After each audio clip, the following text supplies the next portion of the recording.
Thank you guys for tuning in today and welcome back to another episode of The Source. I'm your host Zan Raza, and today I'll be talking to Dimitri Lascaris about the war in Ukraine with a focus on international developments. Dimitri Lascaris is a journalist and a board member of the Real News Network. He's also a lawyer specializing in class actions, international law, and human rights. In 2020, he ran for the Green Party leadership in Canada, finishing second. Dimitri, welcome back to the show. Always a pleasure to talk to you, Zane. Thank you. I would like to start with the latest developments surrounding Ukraine. The debate, as you probably know, has now shifted from battle tanks to fighter jets. Training of Ukraine soldiers on how to operate these tanks is taking place on German soil as we speak, and it is expected that these tanks will go into operation in Ukraine sometime in March. The UK and Netherlands have voiced support for sending fighter jets, and in UK's case, they're already training Ukrainian pilots. During US President Biden's so-called surprise visit to Ukraine, the US pledged an extra $500 million aid to Ukraine, which will also entail military equipment such as javelins, howitzers, and artillery ammunition. Russia's anticipated offensive, many point out, has already begun and is focused on Bakhmut. How do you assess these developments, and will fighter jets make the difference?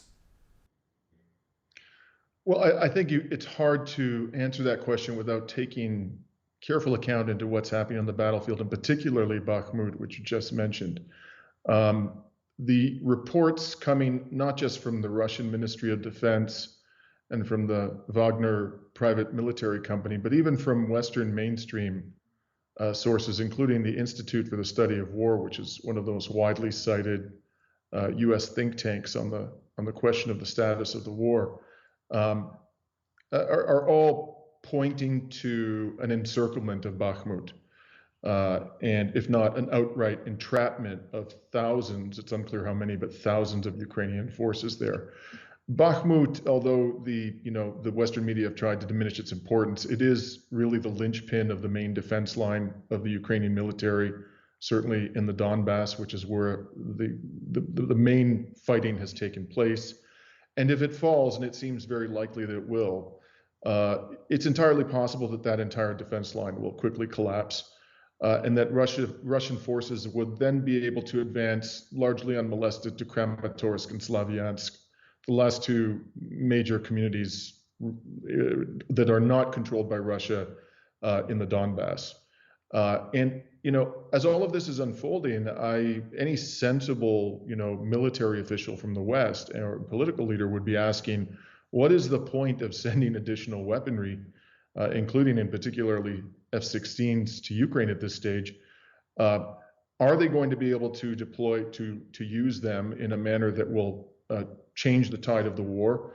Will it be too late by the time they get there and they have been trained? Will we be sacrificing, air assets, air combat assets that are very important to the defense of our own borders? So I think that as the situation in the Donbass deteriorates for Ukraine, it may be that it's becoming less and less likely that it's not just a question of F-16s, but any more, heavy weaponry and sophisticated weaponry will be provided in substantial numbers to the Ukrainian military. Now, even if they do provide it, the F-16s, and they do begin to turn the tide, right, which would greatly surprise me, because the Russians have very, very sophisticated air defenses and a gigantic contingent of combat aircraft, very sophisticated combat aircraft, and they've been fighting in this theater of war for months. So, they've had an opportunity to hone their skills in terms of taking down enemy aircraft. I would be very surprised that this would make a meaningful difference. But if it did, we would be looking at a potentially very serious escalation of the war. So I don't think any way you slice it, Zane, this is a good idea. I think it's a disastrous idea. I said it a million times, and I'll say it again until I'm blue in the face. Sensible, rational, humane people would be prioritizing negotiation right now, particularly given the events in Bakhmut. You mentioned negotiation. On the anniversary of the Russian invasion of Ukraine, China proposed a 12-point peace plan to end the war. The German media were quick to denounce this plan by stating that it supports Russia's positions and interests and does not respect Ukraine's territorial integrity. Other criticisms centered around the fact that China's plan is seeking to divide the West, and the Tagesschau, one of Germany's leading news outlets, even had an analyst on who claim that this plan is seeking to undermine any international alliance that may develop in terms of Taiwan. How do you assess China's plan? Can they be trusted? Well, look, I looked at, we can never say with any certainty what is in the minds of a foreign leader, any leader. All you can do is listen to what they say and compare what they say to the actions that they actually take as a government. I read that plan. I'm not a mind reader, but I read that plan, and I didn't see anything in it which is inconsistent with international law. Absolutely nothing. I believe the very first clause of the Chinese proposal is respect for territorial integrity. I think the part that the United States is reacting negatively to, let's step back. I don't think that there was any prospect of the United States reacting favorably to this plan because they don't want an end to the war. They see this as an opportunity to weaken Russia. And secondarily, they don't want China to get any credit on the international stage for having facilitated the resolution of the war. So I think it was inevitable they were going to reject it. But I think the part that they're particularly irked about is that the plan also calls for an end to unilateral sanctions. This is actually perfectly consistent with international law. Under international law, the sanctions that the West routinely opposes upon its official enemies are a violation of international law. These are almost rising to the level of acts of war, especially the sanctions regimes that are specifically designed to destroy economies. These should be done only through multilateral, truly international, United Nations sanctioned regimes of sanctions that have been fully debated before the UN. So I think they had a particularly negative reaction to that because this has become, of course, the primary weapon of US/Western hegemony, sanctions. So at the end of the day, I'm not surprised by the reaction. I think that it's very regrettable.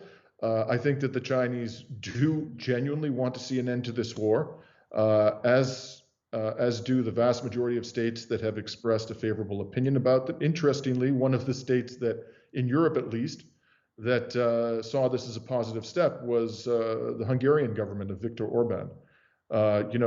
There's lots we can criticize about Viktor Orban, but from my perspective, when it comes to this war, and particularly the reaction to the Chinese proposal, I think he's one of the more sensible people in the European Union right now. Let us go through some arguments that are made usually against negotiation and diplomacy. Let me begin with the first one, and when you're done answering, I'll go to the next argument. The first argument is against peace and diplomacy. Shouldn't the West put Ukraine in the strongest position with weapons so it can avail more concessions when negotiations actually start to take place? Well, that sounds good in theory, except it's just completely divorced from the reality. In fact, I just finished writing an op-ed about this very question. Within the last few months, Antony Blinken, the US Secretary of State, has said that attempts to retake Crimea by force are a red line for the Putin government. US officials, according to Politico, I believe it was, gave a classified briefing in Congress where they said that they very much doubt that the Ukraine military is going to be able to retake Crimea. There was a report in the Wall Street Journal within the last 24 to 48 hours, which said that the leaders of Germany and France had a frank discussion with Volodymyr Zelensky, in which they told him that, unless he manages to gain some spectacular battlefield victories in the near future, it's time to sit down and have a serious discussion. The newly elected leader of the Czech Republic, Pavel, who was a NATO commander at the Munich Security Conference, he said that it's entirely possible that attempts to retake territory will result in losses of Ukrainian life that are unbearable. That was his word. And then you had Josep Borrell, the EU foreign policy chief, on the last day of the Munich Security Conference, saying that unless Europe, whose arsenals have been almost entirely depleted, somehow found a way to speed up the delivery of ammunition to Ukraine, the war is over. It's over. That's the word he used. So, and then this was before, the encirclement of Bakhmut, which just happened within the last 24 to 48 hours. So the reality, any humane, sensible foreign policy should be based upon reality. I don't think I should have to explain that proposition. The reality is that Ukraine is losing. It's being devastated. It's suffering gigantic casualties. A U.S. Marine just told an American media outlet that the average lifespan on a soldier on the front line in Bakhmut is 4 hours. 4 hours. That's shocking. So the reality is, if we keep shipping more weapons to Ukraine, Russia, which as Obama observed many years ago, has escalation dominance in the theater of Ukraine, will always be able to out-escalate the West. It will respond with greater force than is being applied to it. And where this will all end, Zane, is in the complete obliteration of Ukraine. That's where this is going to end. So I categorically reject those who say that the path to peace is more weaponry. I think that's patently absurd. Second argument, which is usually made by our foreign minister, Annalena Baerbock, German foreign minister, negotiations cannot take place from a position of subjugation. And until Ukraine does not win back its territory, it is unjust and immoral fundamentally. Well, I don't find that message, that argument, is consistent with Ms. Baerbock's claims and those of other leaders that Ukraine is winning. I mean, if Ukraine is winning, why does she describe the current state of affairs as a position of subjugation?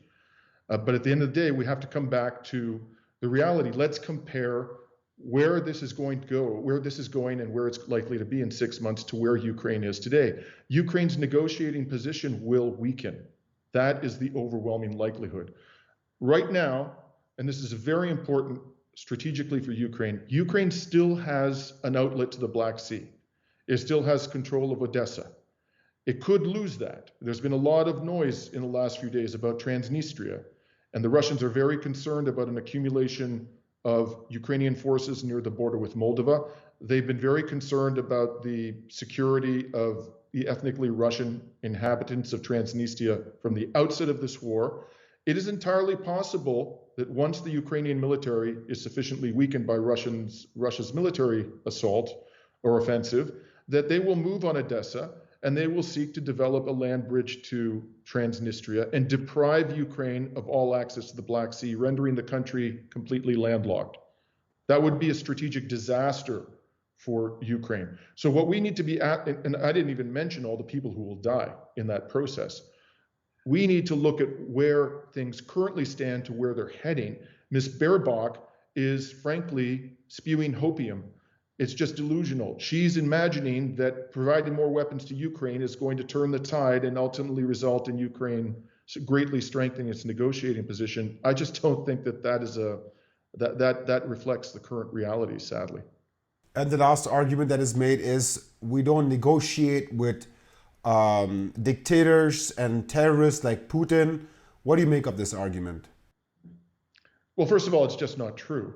In the course of human history, Western powers have many times negotiated with persons that they regarded as very unsavory human beings because they realized that the alternative was worse.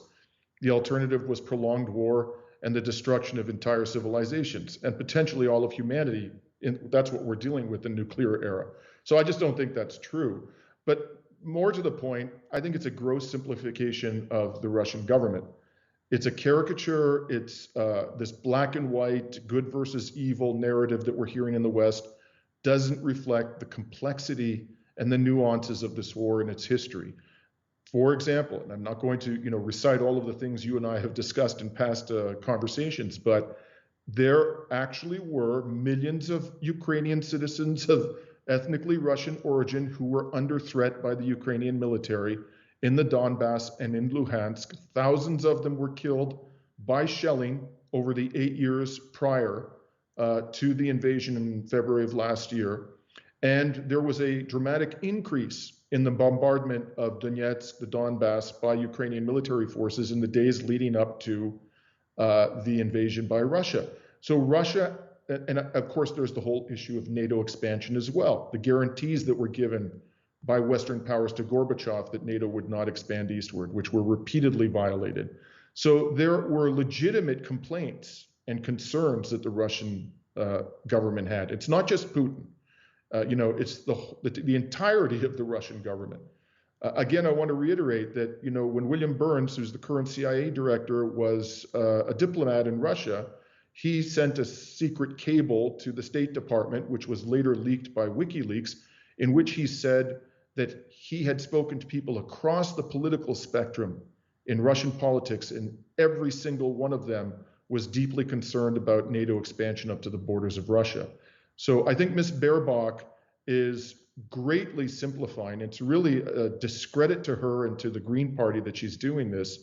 The history of this conflict, Russia has always had legitimate concerns which need to be addressed. And if we address them, frankly, Zane, it'll not only benefit Russia, it'll benefit us all. What is in the interests of all Europeans and all of humanity is that this war be brought to an end and there be peace and stability in Ukraine.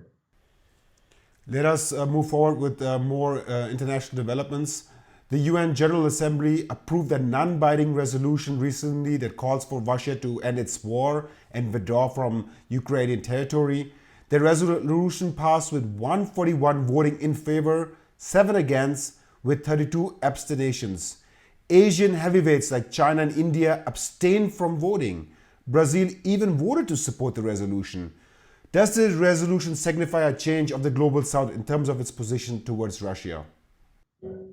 No, I don't believe so. I think that the voting in this, for the most part, the voting has been consistent with past UN General Assembly votes with respect to this war.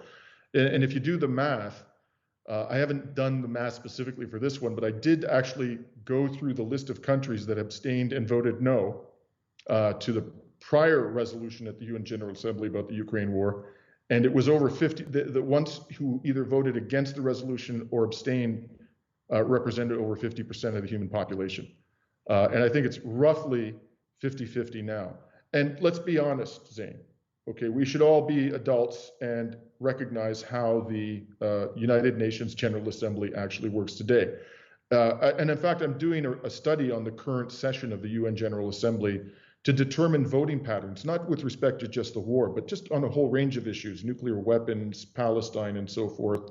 And what you find again and again and again is that this large collection of tiny nations, which are extremely vulnerable to US pressure, consistently vote with the United Nations, like Micronesia, or with the United States, I should say, like Micronesia, Palau, the Marshall Islands, Liechtenstein, Andorra, Monaco. So when you actually look at that list, I'm not saying that there aren't heavyweights out there that have voted in favor. There are a number of heavyweights, but a lot of the states that voted in favor of that resolution represent a tiny proportion of the human population and are subject to immense economic pressure by the United States.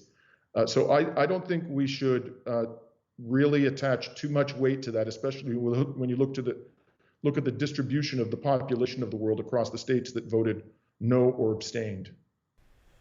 Russian President Putin and US President Biden held major speeches recently.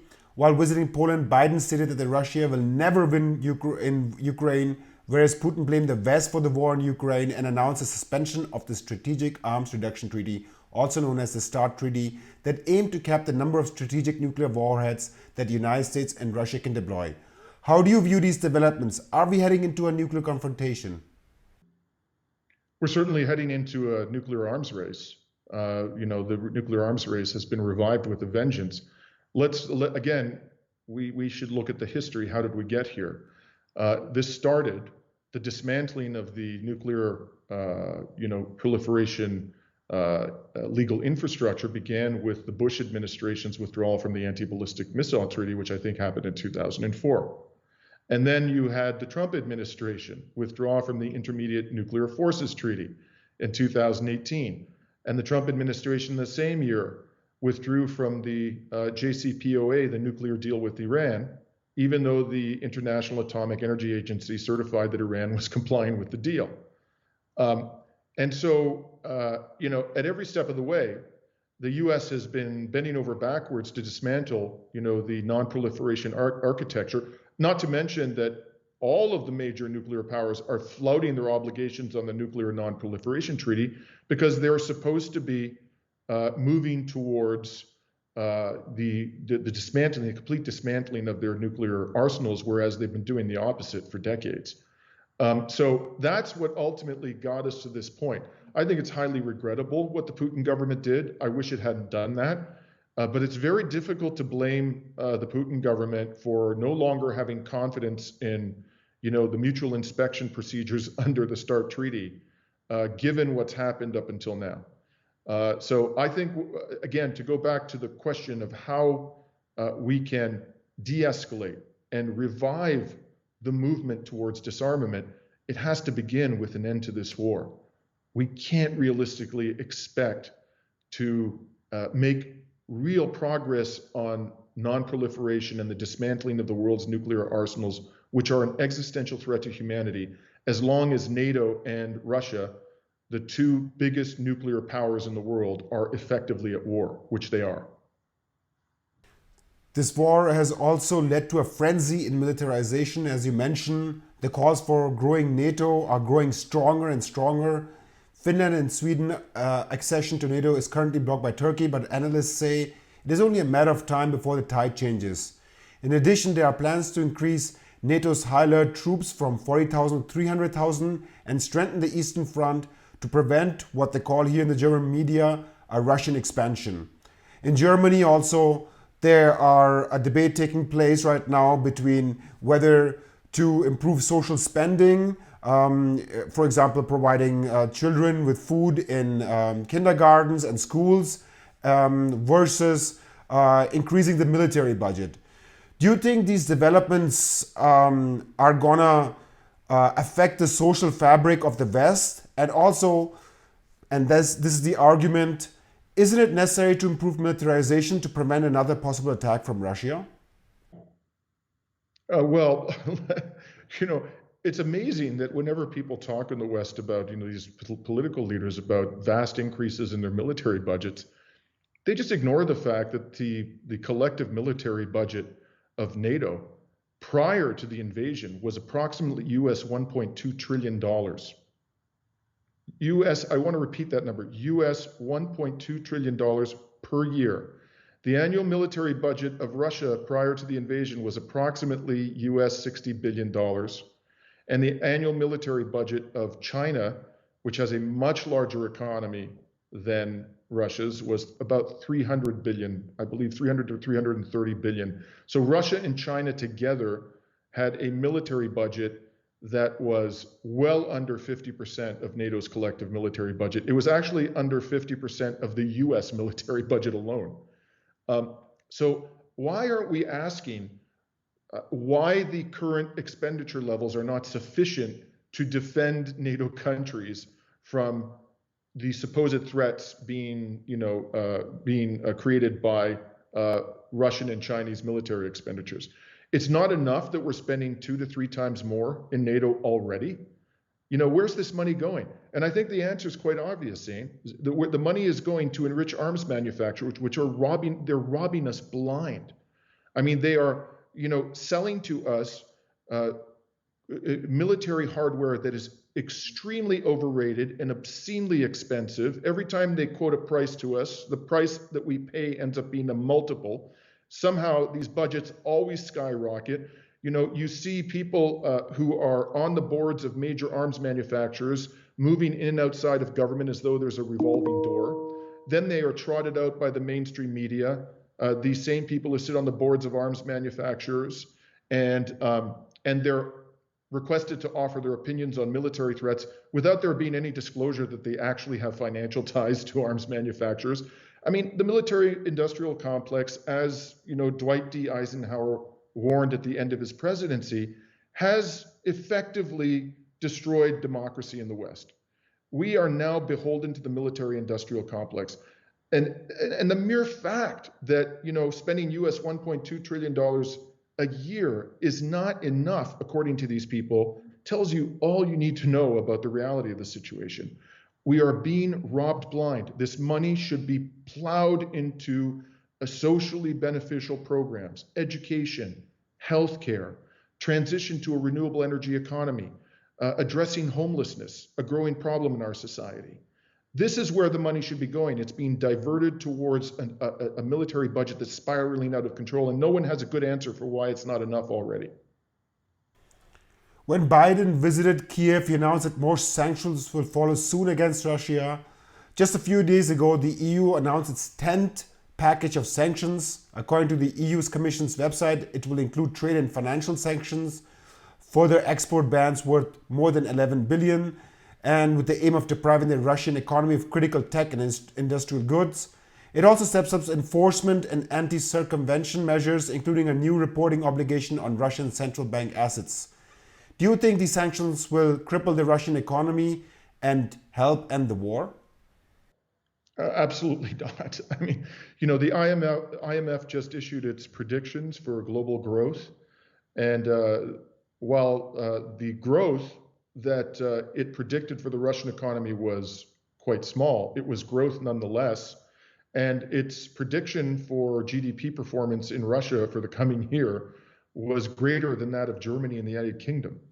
In fact, the United Kingdom is an economic mess, in part because of the increased price of energy resulting from these sanctions.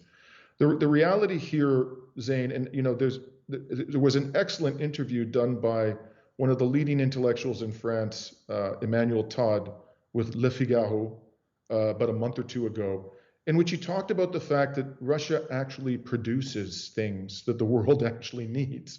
A lot of the GDP you see in the West, particularly in the United States, is just, financialized, a fantasy.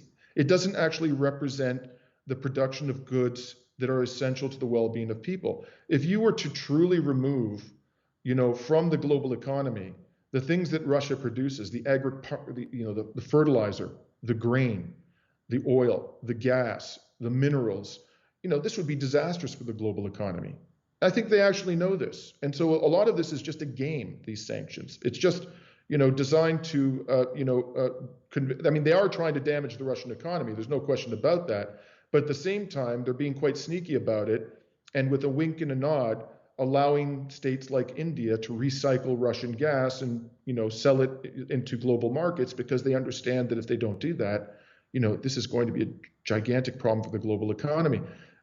The sanctions at the end of the day are not working as long as two huge economies like those of China and India are doing business with Russia, as they are. In fact, business is booming and growing rapidly with Russia. And you also have countries like Turkey. You have, Iran, the states, even Mexico, which is next door to the United States and is part of the North American Free Trade Arrangement, has refused to sanction Russia. This is clearly failed. And I think that this is why we find ourselves in this extremely perilous situation, because the West didn't imagine a situation where Russia would be able to survive the sanctions regime. They thought Obama disdainfully described Russia's economy as a gas station pretending to be a nation. No, actually, it turns out that it is vitally important to the health of the global economy. People in China and India and elsewhere realize this, and the West didn't have a plan B, Zane. They didn't think, well, what happens if the sanctions fail? No matter how many sanctions we impose, the Russian economy survives and thrives, and Russia then decides to escalate militarily, which it has. They didn't have a plan B, and now what is happening? They're running out of weaponry. That's why Josep Borrell said, this war is going to be over unless we find a magical way to get more ammunition to Ukraine. Again, at the risk of sounding like a broken record, the sensible, rational, humane thing to do is to negotiate a peace deal now before things get a lot worse. And I think any sensible person can see that that's exactly where this is heading. To my last question, returning back to our Foreign Minister Annalena Baerbock, she recently presented guidelines for a feminist foreign policy, which will include protections for women, ensuring equality across the world. In addition, Annalena Baerbock at the 52nd session of the Human Rights Council stressed the difficulties that women are facing in Afghanistan and Iran, and also mentioned that Russia is reportedly abducting children in the war in Ukraine. How do you evaluate our foreign minister's call for feminism, human rights? Is this something to take seriously? Well, I think, let me just say quickly before I answer the thrust of your question about this claim that Russia is kidnapping children. I don't know to what extent this is true or not true. I do take claims of this nature with a grain of salt. I don't assume them to be false. I don't assume them to be true. Obviously, the Russian government strenuously denies them. In the current propagandistic environment, it's very hard to know who's telling the truth. So I think we should all just, withhold judgment on that and wait until there has been truly independent, thorough investigation done of this and other allegations of human rights violations by Russia in this war. But more broadly, putting that aside, of course, the principles she's articulating are admirable. What ethical person wouldn't support them? But for the foreign policies of the Western states are anything but promotional of human rights, and particularly the rights of women. So let's just look at the case of Saudi Arabia. My country, Canada, is selling $15 billion of heavy weaponry to Saudi Arabia, one of the most misogynistic regimes on earth. Look at the way the Israeli military forces treat Palestinians, and particularly Palestinian women and children. She's concerned about children in Russia, Annalena Baerbock. Well, B'Tselem, an Israeli human rights organization, for years has documented how Israeli forces are torturing, I repeat, not just kidnapping, torturing Palestinian children. Israel's military administration is the only one in the world, I believe, which subjects children to prosecution in military courts, which have virtually no due process protections. And Germany is one of the fiercest defenders of Israel on the world stage. Fierce, you can hardly, defend the Palestinian people in Germany without being, persecuted by the government, accused of anti-Semitism, and, ultimately silenced in some manner. So Ms. Baerbock's rhetoric is wonderful, but the reality of German and Western foreign policy is profoundly inconsistent with her purported objectives. Dimitri Lascaris, journalist and lawyer, thank you so much for your time today. Pleasure. Thank you for having me again, Zane. And thank you guys for tuning in today. Don't forget to subscribe to our alternative channels on Rumble and Telegram. YouTube is not suggesting our videos like it used to a few years ago to new viewers. So if you want to stay in touch with our information, be sure to join us on our alternative channels on Rumble and Telegram. And be sure to donate. If you're watching this video, be sure to take into account that there's a whole team of volunteers and mini jobbers that are doing camera work, light, audio, and in the case of our German videos, translating, voice-over, correction. So be sure to donate so that we can continue to produce independent, nonprofit news and analysis. I'm your host, Zan Raza.